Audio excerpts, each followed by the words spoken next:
So this is February, and the theme for this whole month is strength, which is a great, great word, except today is Valentine's Day, so I don't think anybody is thinking about strength today. They're thinking about love, a crazy little thing called love. You are so beautiful to me. Thanks, Ray. And it's rightly so that that's what we should be thinking about, not just today, but really every day. I think that today in the Christian world, since about the 5th and 6th century, this has been St. Valentine's feast day. And so because of it and our connection to Rome, it has become to mean romantic love. And by romantic love, I mean romantic in the Roman sense. And so in the mythology and the stories of Rome,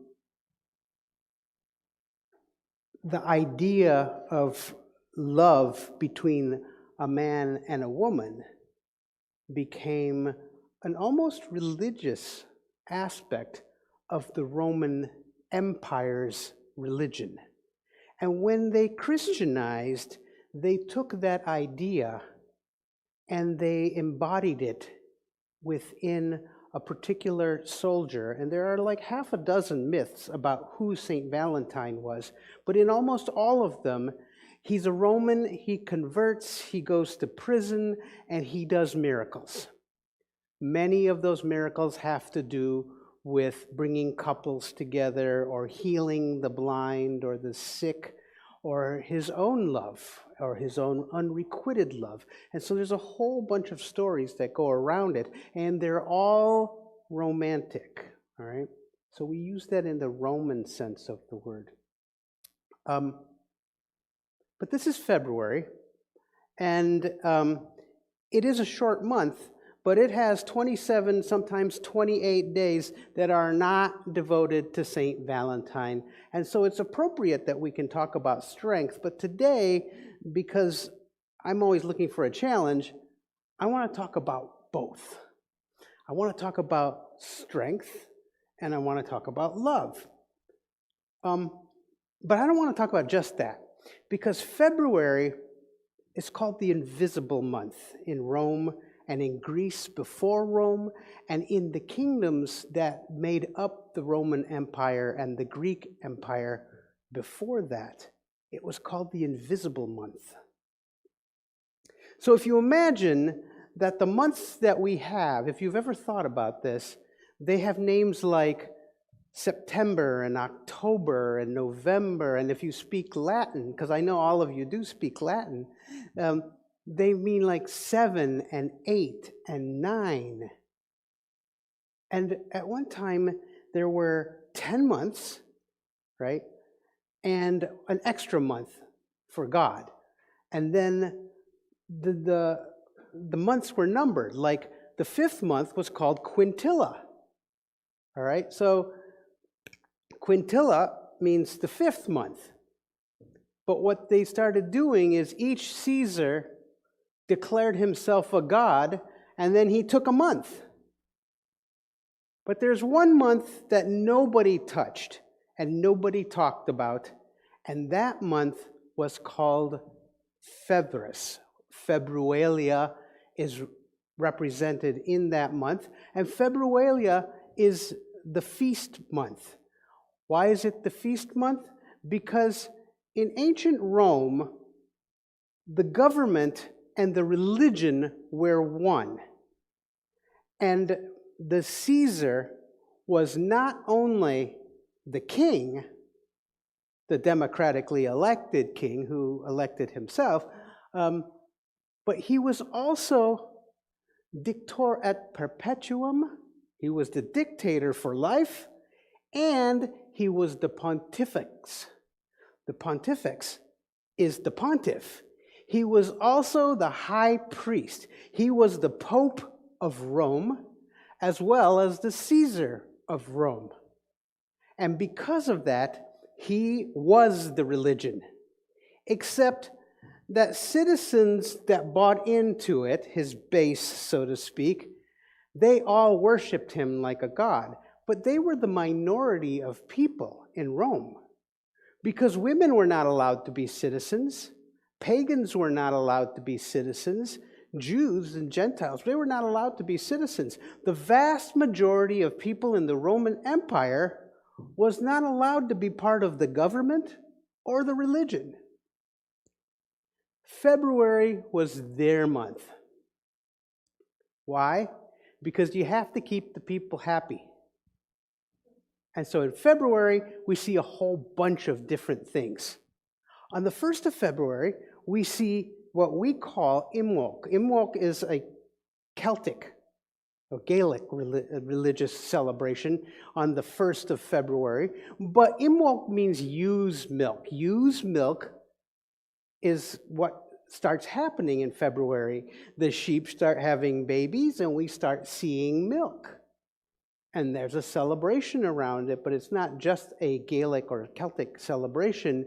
Ewe's milk is used everywhere where the Keltoi or the Greeks went. And so the Greeks were up in Wales and Scotland and Ireland, and we get Imbolc from that. But they were also in Rome. And so the Greco-Roman Empire means that before Rome was Greece, and before Greece was Greece as a theocracy, it was a pagan empire. How do we know that? Well, a lot of people still remember that. One of those people is Shakespeare. Shakespeare will tell you that, friends, Romans, countrymen, lend me your ears. I come to bury Caesar, not to praise him. You all did recall that thrice on the Lupercal, I did offer him a kingly crown. Now, the Lupercal is not a thing. It's not a place. It's 3 special days in Rome. 3 special days in Februus or Februalia, depending on what century you're in. And those 3 days are the 13th, the 14th, and the 15th. Lupercalia is a feast. And Lupercalia is not just a feast, it's sort of a catch-all feast. There is the feast of Lupercalia, and the government said it was okay to celebrate that. Why? Because Lupercalia is about the founding of Rome and the day that Remus and Romulus were found in the bulrushes like Moses and rescued by a wolf and brought into a cave. And a cave exists under Rome to this day. And the cult of Lupercalia was allowed to celebrate because that was a patriotic day. So on the Lupercal, the pagans would all gather, and they would gather at the steps of the Capitol because this was the place of the Senate. You could not go up the steps, but at the bottom of the steps was the Comitium. The Comitium is where the plebes went. So you guys are the plebes today. And Shakespeare made his stage like the Senate. And he put steps in the front, and he put the groundlings at the foot. So the cheap seats are down here. The rich people sit up there. They get the good view, and they also don't get diseases. They're all socially distanced in their own little squares and boxes. And all of you are down here spreading diseases amongst yourself because you're the plebiscite. There's 2 chambers in the house of Rome. There's the upper house, the Senate, the Senex Oratus, where the old, white, powerful dudes are. And there is the plebiscite. That's the house. The lower chambers are for you guys. And thrice on the Lupercal, did you offer me a kingly crown? But I said, no. I don't want that. I want you to democratically elect me dictator for life instead. Shakespeare left that part out. And so what happens in February is that the people get their say. 11 months out of the year, it is the Senate, it is the generals, it is the citizens, it is those who belong to the theocracy of Rome and worship the god that is Caesar. They have their say. But on this 1 month, the people have their say. And in this 1 month, Lupercalia has come to mean all the pagan religions get to celebrate on today, the 13th, the 14th, and the 15th. Why? Because the Romans created the calendar. Before the calendar, there was a thing called the moon. And the moon used to dictate what we celebrate. What do we celebrate if we are Roman or if we are Greek? We celebrate the calends and the ides, the new moon and the old moon, except we've skipped looking at the moon and we created this artificial calendar that has the moon in it. So on Lupercalia in February, all the pagan holidays exist at once and you're all allowed to do all your pagan things. And we call this carnival. And we call this Mardi Gras, and we call this all kinds of different things that the Greeks and then the Romans and then the Catholics allowed the pagans to party 1 day or 3 days of the year. And now the Christian church has moved that to follow Easter. But at one time, Easter, the pagan holiday, happened at the Ides of March. And in the Ides of February, we celebrated Lupercalia because we are Romans, but we also celebrated Lycus. We also celebrated Rumina. We also celebrated the Jewish feasts. And so we see this. We see this in Shakespeare, and we also see this in the Bible. So, how many of you know in the Bible that Jesus got angry 3 times? Do you ever hear that? Okay, so Jesus, who was a pretty chill dude most of the time, gets angry in the Bible 3 times. The first time he comes into Jerusalem and he's going to the temple and he sees a fig tree and he gets so incensed that the fig tree has flowers but no buds and no fruit. And so he curses a fig tree. Okay, so sounds like an overreaction, right? And then he goes to the temple and he fashions a whip out of cords. And he goes into the temple and he whips the money lenders and he whips the money changers and he whips the sellers of animals and animal sacrifices. And then the Bible tells us the very next year he comes back to the temple and he does it again. So Jesus seems to be wound really tightly, except he's not. Because the Passover in that time tells you that the Sanhedrin in Jerusalem were celebrating the official holidays of the Roman Empire, and the Jewish religion, the Jewish theocracy under Pontius Pilate and the king,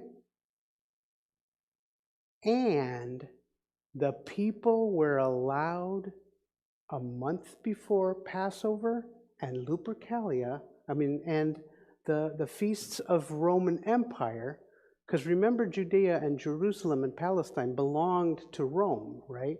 So that's why we go to Caesar last after we go to Pilate and to Herod and then to Caesar.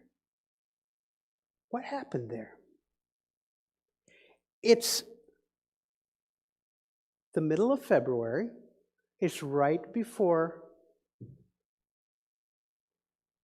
the Jewish and Roman official holidays, and the people are celebrating.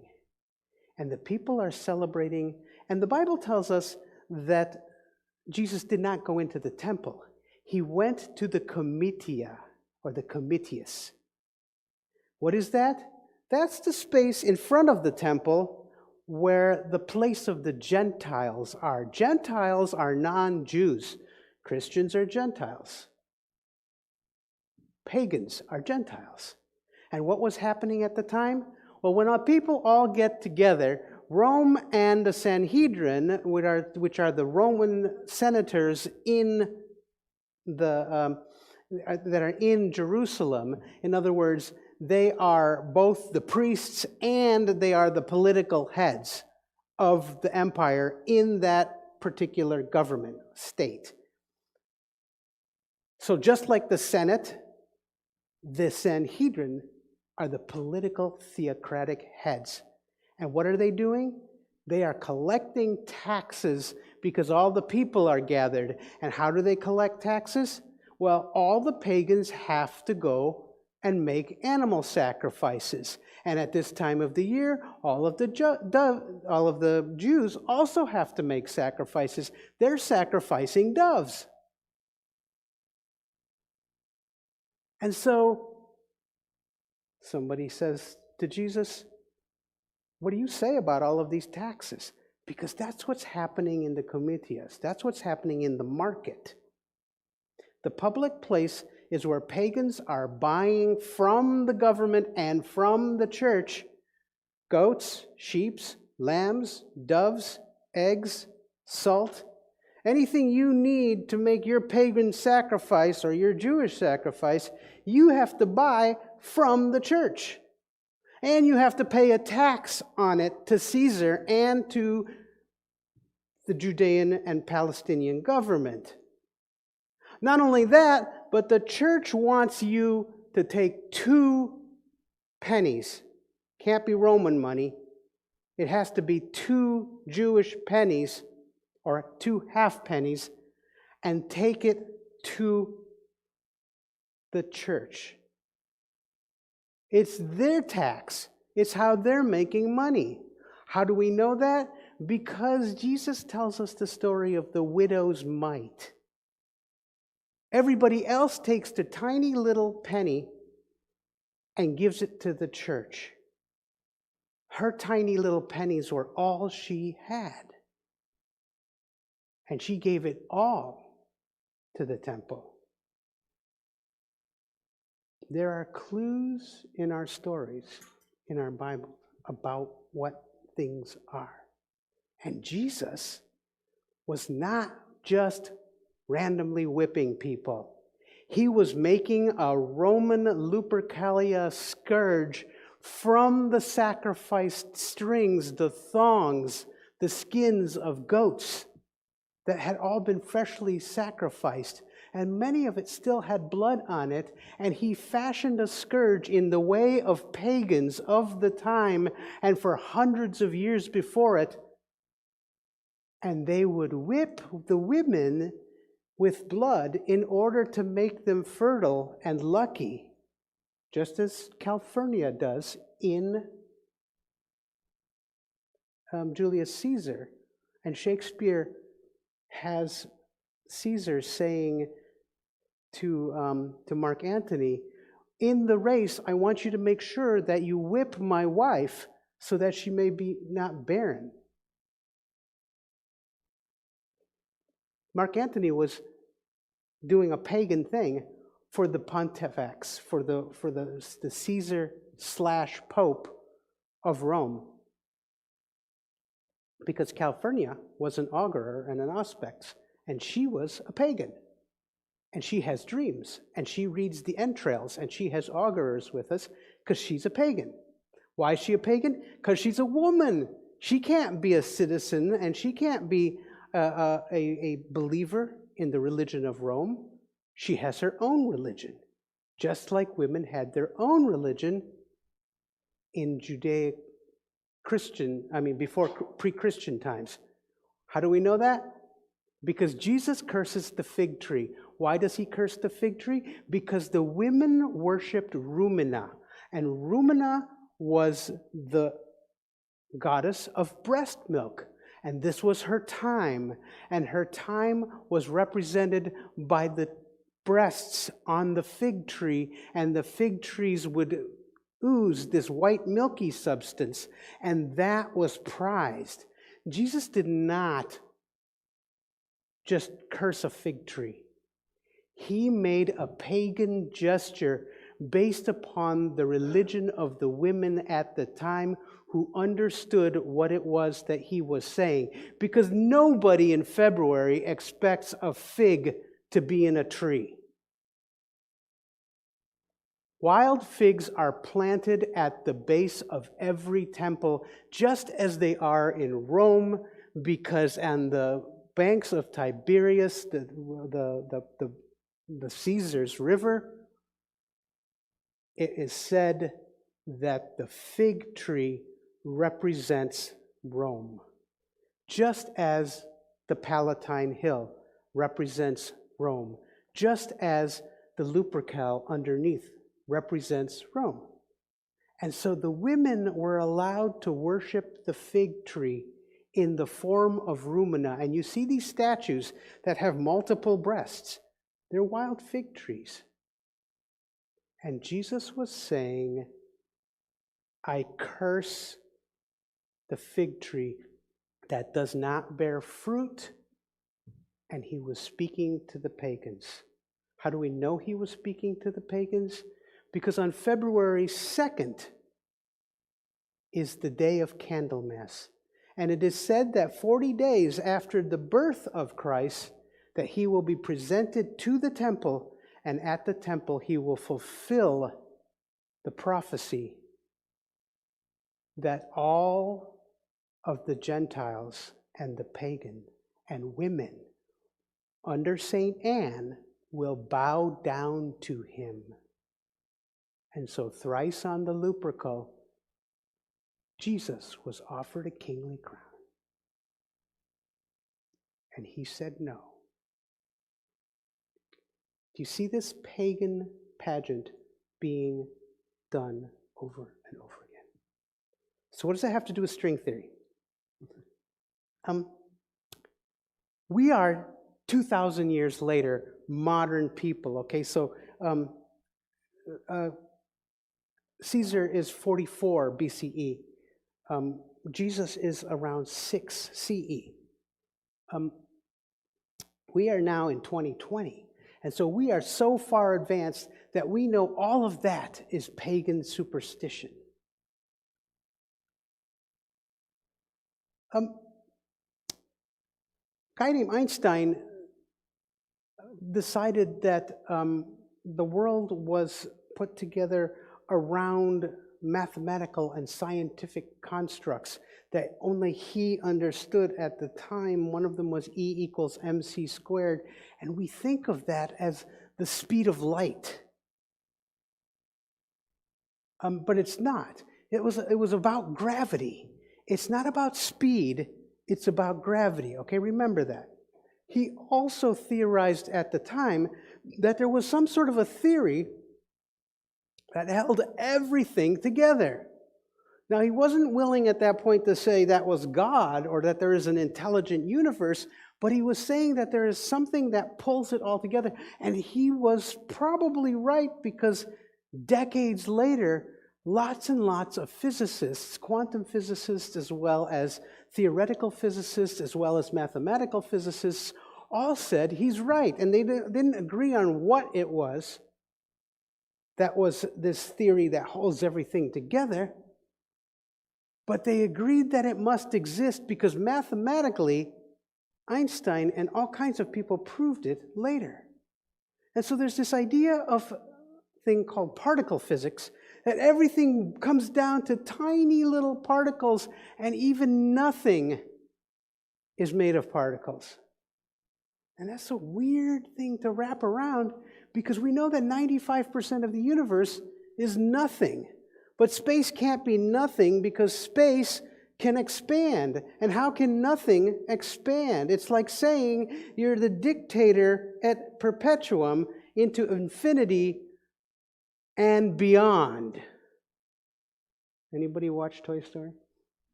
What's beyond infinity? This is more nothing than nothing. That means nothing means something. And so another guy said, well, no, that's because there are no particles, there are no points of nothingness.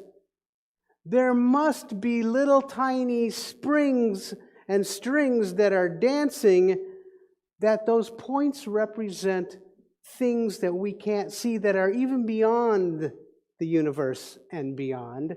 Because there are multiple dimensions, and those little points are really strings that dance between here and all the other dimensions, because that's how vast the universe is. And then some other guys got together and they said, wait, if there's a big bang and everything is exploding out from the universe into the nothingness, how can the nothingness be slowing down this big bang? Nothing must be something. There must be something in between all the nothing, because I guarantee you that every single atom in your body is further apart from each other than you are from the nearest star. The distance between here and the sun is relatively closer than the atoms in your body. You are made of mostly space. For some reason, I should be able to pass through you.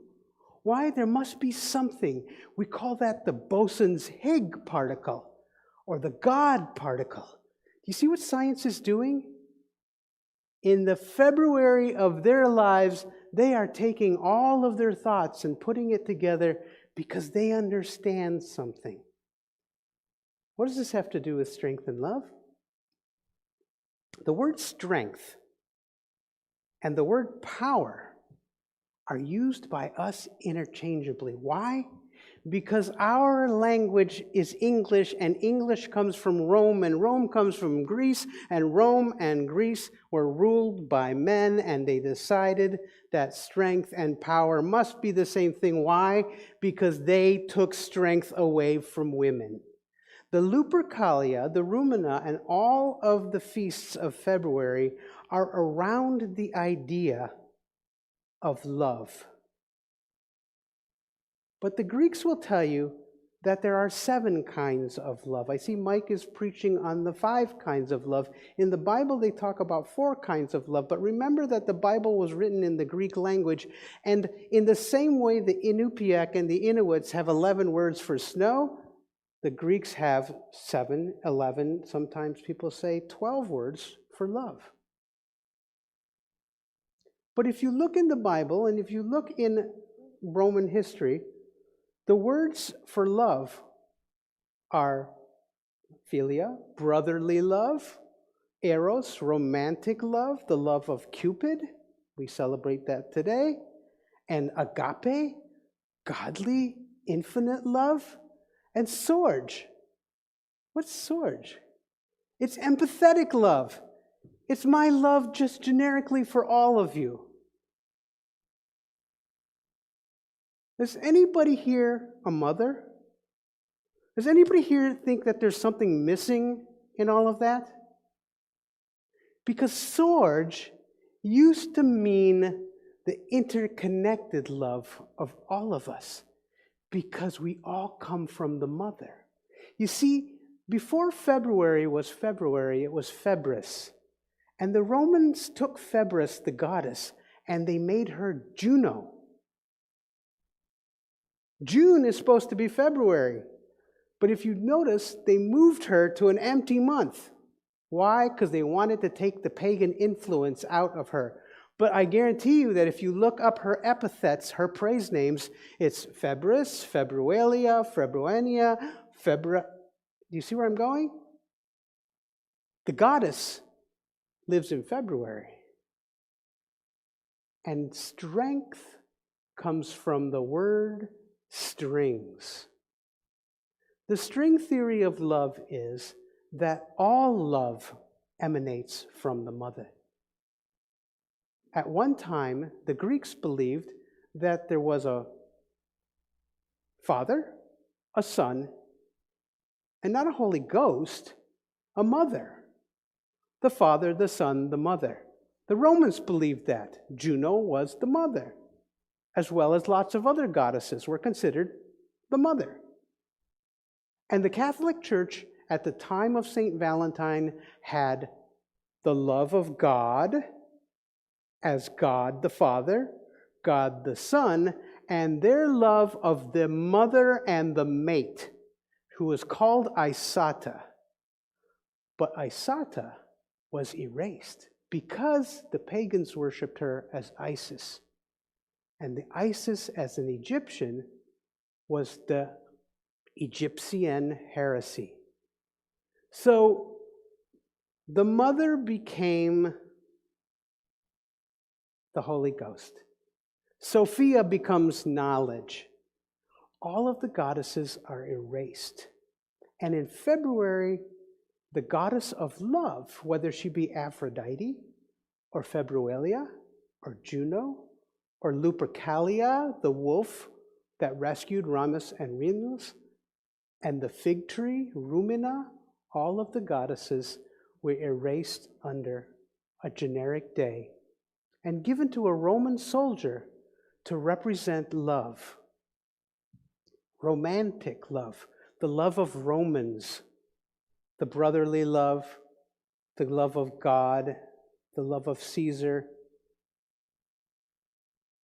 but the love of a mother for her children, the love of a mother for her husband, the love of a mother for her ancestors, used to be represented on this day. And when Jesus goes out and scourges the Sanhedrin, he is saying to the women of the temple, the whores of Babylon, the women whose title is Mary or Martha, because that's not a name, it's a title of a priestess. He is saying to them, in the old ways, I whip you so that you may have good luck and love and health and wealth, and I clear the temple of the moneylenders, of the people who are selling insurances, of the people who are selling favors, of the people who are taking money and taking taxes, not Roman taxes, but Jewish taxes. And he's saying, I whip all of them out of the temple. And then he says to the sellers, you are destroying the temple, and in 3 days it will rise up again. He was enacting a pagan mythology and a promise, and he was saying to the Gentiles, he was saying to the pagan, and he was saying to all women, I represent the prophecy that the goddess will return, that love will return, and that our connection to each other, our scourge, all of the strings that hold us together will all be brought together again. Strength means strings. The idea is that a single string can do nothing. It can provide nothing. It means sinew, in the same way that sinew holds our muscles together, in the same way that strings hold everything together. And what holds everything together? Scientists know that there's something out there. They all have different theories about what it is, but they realize that there is something that unifies all of us, that holds everything together, that the 95% of nothing is not nothing.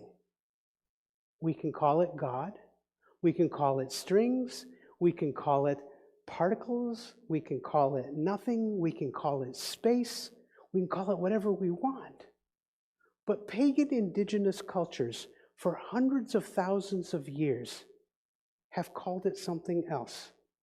They have called it, the Lakota and the Mayan say, Wakan. That means infinite mystery. It is their word for God. but it is also their word for spirit, and the spirit of the mother that connects us. When we say metakwiosen, we are saying we are all related. We are all held together. We are held together by a thread, by a string, by a strength. We are all held together. Strength is not power. In physics, power is the thing that makes things move or makes things stop. The irresistible force or the immovable object is power. Power is a verb. But strength is what holds us together. It what makes us endure. It is why we are here. It is how we are here, and is intrinsically linked to the mother. And because of that, it is the Surge and Scourge. It is the one that blesses us and the one that punishes us. Because this is the day of the mother. And this is the day of the mother as the mother of God, as the lover of God, and as the daughter of God, and as the sister of God. And so, I want you to close your eyes. And Gay, Ray, can you play a little of that meditation music again? Sure.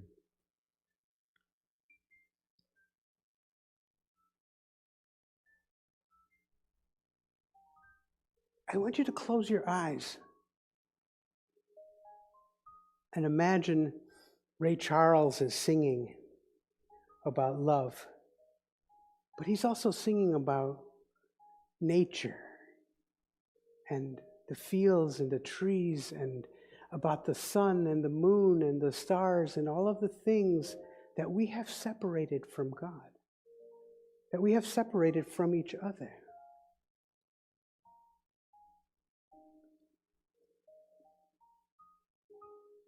Many people talk about the idea of Rumi referring to God as his beloved.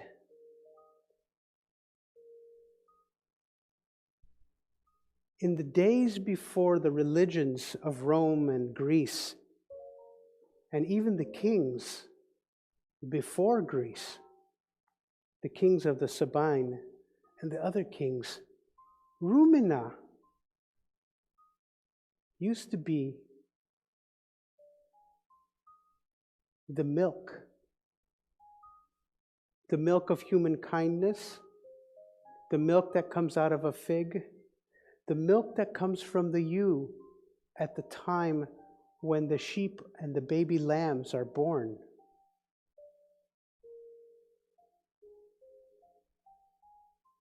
And it is this food that comes from the goddess, from the gods that we talk about. And even as we ingest the offerings that are made to us, and us as the temple, in the ways of the pagans, we still to this day, we ruminate, we ingest it, and then we bring it up again and we integrate it and we chew on it. And all of that, a connection to the months, not as days on a calendar, not the Ides today of February, or the calendar of Candlemas and Imbolc on the beginning. The real moon, the real sun, the real earth, the real people, and not the relationships of Hallmark cards, but the real relationships. Romantic love is an invention that is a part of power. It is a part of strength. It is a part of love. And my meditation and my wish for you today is to feel the unity of love, the strength of love, the combination of love. Because it's not just about brotherhood and philia.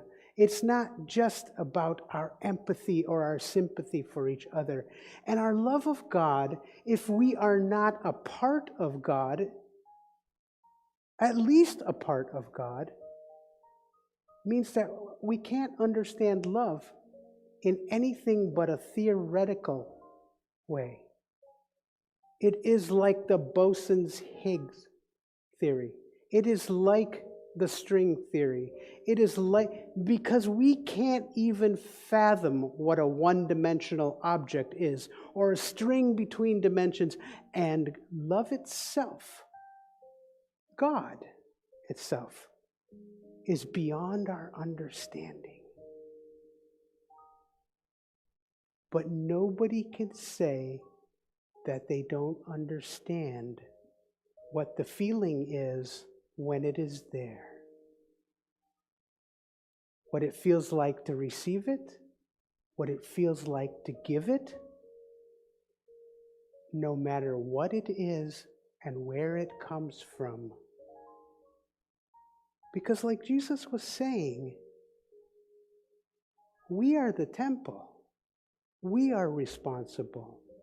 We are the pieces of God that are here to be responsible for ourselves. And who do we respond to?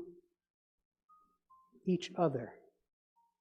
And that thing, that nothing, that mystery, that space, that religion, that spirit, that whatever you call it, that connects us all together, is the unified theory of mystery, of God, and of love. Namaste. I thank you for your attention today.